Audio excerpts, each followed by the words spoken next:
the more that we can teach these skills the same way that we can teach a central line. For example, I remember the first central line I placed in the ICU so vividly. The first subclavian line. I remember the exact situation. I remember my, I remember it.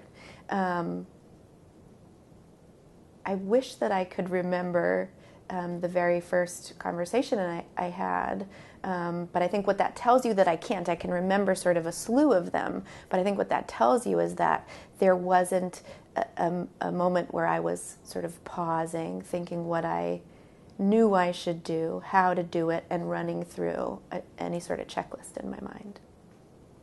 When I think back to some of the conversations that I had and the stakes, which are very high, it makes me shudder a little bit. And I think, I always tried to do my best, and I think my heart was always in the right place.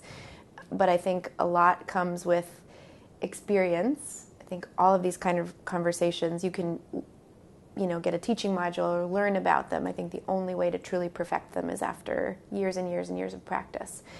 But I think that I probably would have done a better job, had I been A, taught, B, observed, and C, evaluated on those very skills.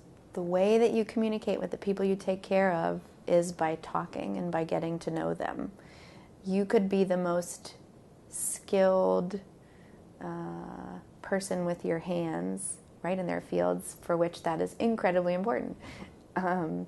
But if you can't establish a connection with someone and know them and what's important to them, I would argue that you truly can't help them. So I think that, these skills need to be revered in the same way that, being incredibly proficient at nailing a lumbar puncture or putting in a central line or suturing something beautifully. This has to be held to that same regard.